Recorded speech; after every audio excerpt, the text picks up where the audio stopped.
We'll be installing the TapeTech corner flusher creaser wheel kit. Now this kit number is CFK02TT.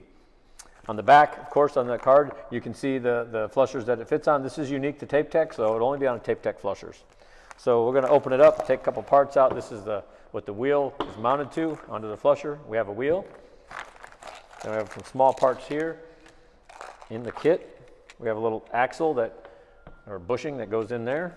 We have 4 screws. Now, there's different kinds of screws. There's like a bugle head screw that looks like that. That one would attach this to the frame or the flusher itself, and there's 2 of those. And then we have 2 just pan screws that would attach to both sides of the axle to hold the wheel on, and we'll install those. Use this flusher here. Again, TapeTech has a range of flushers, different sizes. This wheel attachment will roll the tape, and then the flusher will wipe the tape all in one motion. So that's what the idea with this larger wheel is, to be attached. First thing we need to do is use a standard medium tip screwdriver. I'm going to remove this screw right here.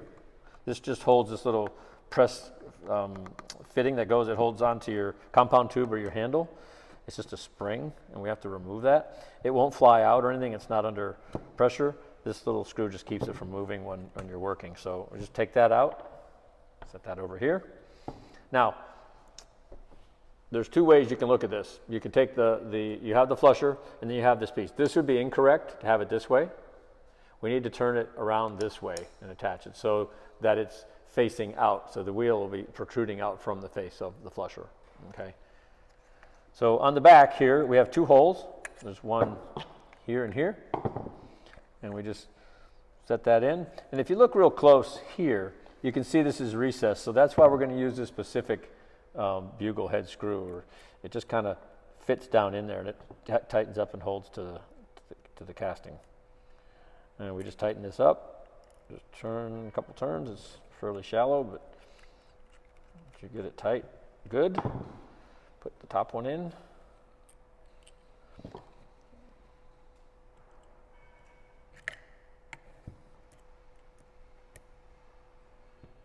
Just get it started and then tighten it up. Okay, while we're here, we're just going to replace this spring. So at this point, we'll put this retention clip or spring back in, and it just slides down. There's a little groove for it down in it. You can pop it through all the way down. You can put the screw back in here as well, just while you're at it. Again, be careful not to lose the screws because they're small.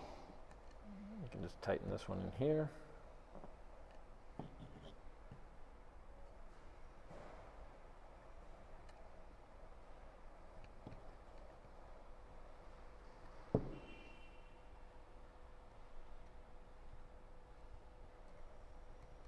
Just tighten it on there like so.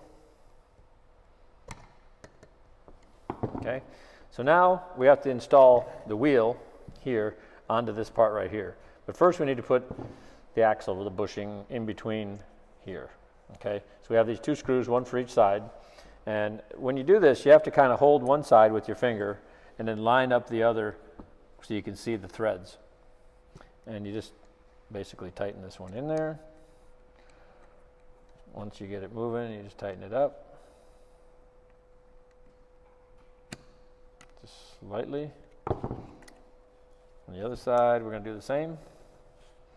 And you want to tighten these both at the same time, but we're first just going to get the thread started.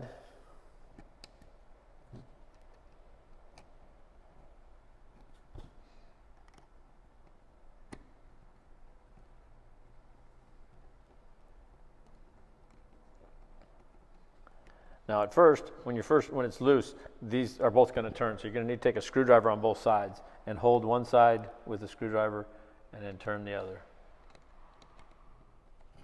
And it's just to get it started. Once it snugs a little bit, you'll be good. Tighten this side up. And then we've attached the creaser wheel onto the flusher. And again, this is the way it should look from the face, out, sticking out. So this would roll the tape first. And then if you're moving up the wall, it would roll the tape and push it into the corner. That's how you install that part.